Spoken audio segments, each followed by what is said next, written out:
से बहुत दूर एक गांव था। उस गांव में एक बरगद का पेड़ था। उस पेड़ पर एक झूला लटका हुआ था, लेकिन कोई भी गांव वाला उस झूले पर बैठने की हिम्मत नहीं करता था। एक दिन घसीटा और उसकी पत्नी निर्मला सो रहे होते हैं। तभी उन्हें खिड़की से किसी के रोने की आवाज आती है। इस वजह से घसीटा की नींद खुल जाती है। अरे ये कौन है? हे भगवान, लगता है ये आवाज उसी बरगद के पेड़ की तरफ से आ रही है। अरे निर्मला, जल्दी उठो, देखो ना, आज फिर से वही रोने की आवाज आ रही है। हे भगवान, ये रोने की आवाज तो उसी झूले की तरफ से आ रही है। तुम डरो नहीं, मैं अभी देखता हूँ। फिर घसीटा खिड़की की तरफ जाता है तो उसकी आंखें फटी की फटी रह जाती हैं। उसे झूले पर एक औरत दिखाई देती है। उसने सफेद रंग की साड़ी पहनी होती है और रो रही होती है। अरे निर्मला, जल्दी यहाँ आओ, देखो झूले पर कोई बैठा हुआ है। फिर निर्मला भी जल्दी से खिड़की की ओर जाती है और उस औरत को देखने लगती है। अजी, ये वही चुड़ैल तो नहीं जिसने इस झूले पर अपना कब्जा कर रखा है?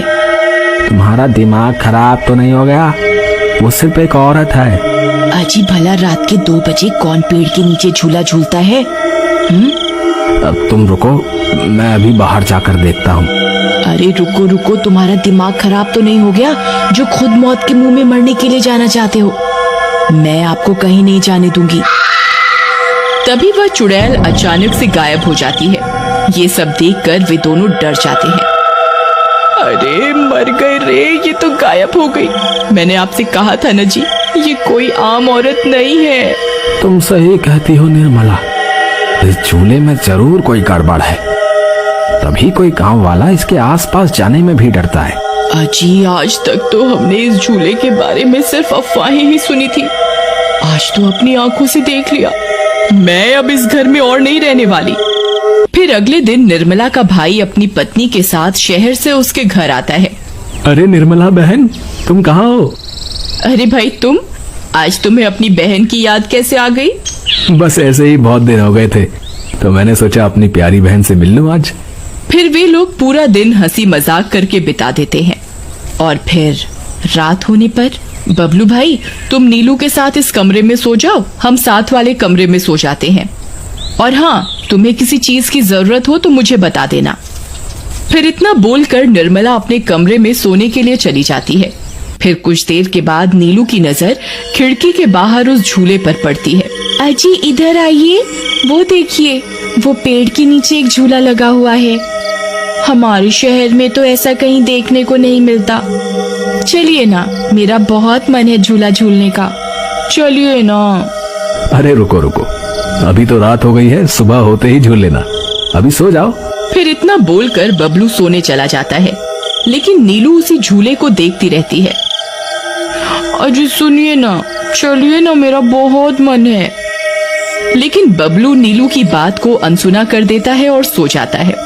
फिर नीलू सोचती है, अरे ये झूला तो एकदम घर के पीछे ही है, मैं खुद ही चली जाती हूँ। फिर इतना सोचकर नीलू घर से अकेले ही निकल पड़ती है और सीधा उस झूले के पास पहुंच जाती है। अरे वाह, जैसा मैंने सोचा था ये तो बिल्कुल वैसा ही निकला। आज तो मजा ही आ गया।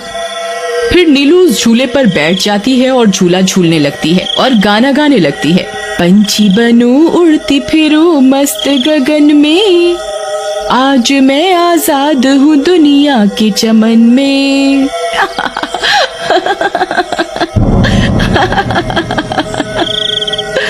अरे वाह। फिर नीलू कुछ देर रात खुशी खुशी झूला झूलती रहती है। अरे वाह, आज तो मजा ही आ गया। चलो अब घर चलती हूँ, अगर इनकी नींद खुल गई तो ये बहुत नाराज हो जाएंगे। फिर जैसे ही नीलू उस झूले से उतरने लगती है तो उसे महसूस होता है कि किसी ने उसे पकड़ कर रखा है और वो झूले से नीचे नहीं उतर पा रही। वो बहुत डर जाती है। अरे अरे ये क्या, कौन है जिसने मुझे पकड़ कर रखा है? वो इधर उधर देखती है लेकिन उसे कोई दिखाई नहीं देता। अरे मर गई रे, मैं इस झूले से क्यों नहीं उतर पा रही। बचाओ बचाओ, कोई है? अजी सुनते हो, मेरी मदद करो। तभी नीलू की आवाज सुनकर बबलू की नींद खुल जाती है। निर्मला और घसीटा भी उठ जाते हैं और भागते हुए बबलू के पास आते हैं। अरे बबलू, ये तो नीलू की आवाज थी ना, वो कहाँ है? तभी घसीटा की नजर उस झूले पर पड़ती है। उसे नीलू उस पेड़ के नीचे पड़ी हुई दिखाई देती है। हे भगवान, ये क्या अनर्थ हो गया? नीलू उस झूले के पास कैसे चली गई? फिर वे तीनों भागते हुए उस झूले के पास जाते हैं। उन्हें नीलू वहाँ बेहोश पड़ी हुई मिलती है। हे भगवान, ये तुम्हें क्या हो गया नीलू? नीलू, तुम्हें यहाँ नहीं आना चाहिए था। हे भगवान, अब क्या होगा? फिर वे सब लोग वापस अपने घर आ जाते हैं और सुबह होने पर नीलू को होश आता है। नीलू, तुम ठीक तो हो ना? आज के बाद कभी उस झूले के पास नहीं जाना। उस झूले पर किसी चुड़ैल का साया है। ठीक है दीदी, मैं आज के बाद उस झूले के पास कभी नहीं जाऊंगी। फिर रात होने पर सब सो रहे होते हैं। तभी नीलू की नींद खुल जाती है। उसकी आंखें लाल हो जाती हैं और उसके पैर उल्टे हो जाते हैं और वो घर से निकलकर झूले की तरफ चल देती है और झूला झूलने लगती है।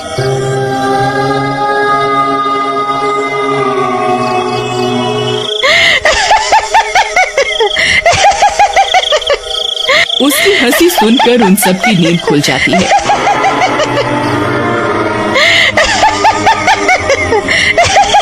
निर्मला और घसीटा भागते हुए बबलू के कमरे में आते हैं और नीलू को वहां ना पाकर परेशान हो जाते हैं। हे भगवान, अब ये नीलू कहाँ चली गई? फिर वे सब खिड़की से झांक कर देखते हैं तो उनकी आंखें फटी की फटी रह जाती हैं। नीलू झूला झूल रही होती है। अरे मर गए रे, ये नास मीठी तो फिर से झूला झूलने चली गई। अरे बेवकूफ बबलू, अपनी पत्नी को संभाल कर नहीं रख सकता क्या?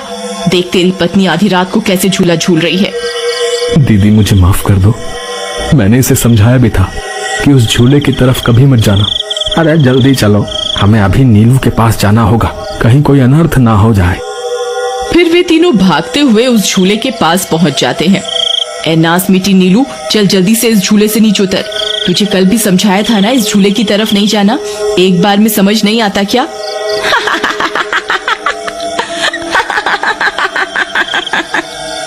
जरा इसके पैरों की तरफ तो देखो। अरे मर गए रे, ये तो चुड़ैल बन गई है। अरे मर गए रे, मेरी बीवी तो चुड़ैल बन गई। अब क्या होगा? अरे भागो रे भागो, सब अपनी जान बचाकर भागो। अरे मैं तो जीते जी विधवा बन गया। अरे मेरी बीवी तो चुड़ैल बन गई। फिर वे तीनों वहाँ से भाग जाते हैं। तभी उन्हें रास्ते में कुछ गांव वाले मिलते हैं। अरे घसीटा भाई, क्या हुआ? इतनी रात गए कहाँ भागे जा रहे हो? अरे भाई, इसकी पत्नी नीलू शहर से आई थी और रात को वो बरगद के पेड़ के नीचे बंधे झूले पर झूला झूलने चली गई। अब उस चुड़ैल ने उसके शरीर पर अपना कब्जा कर लिया है। हे भगवान, ये क्या अनर्थ हो गया?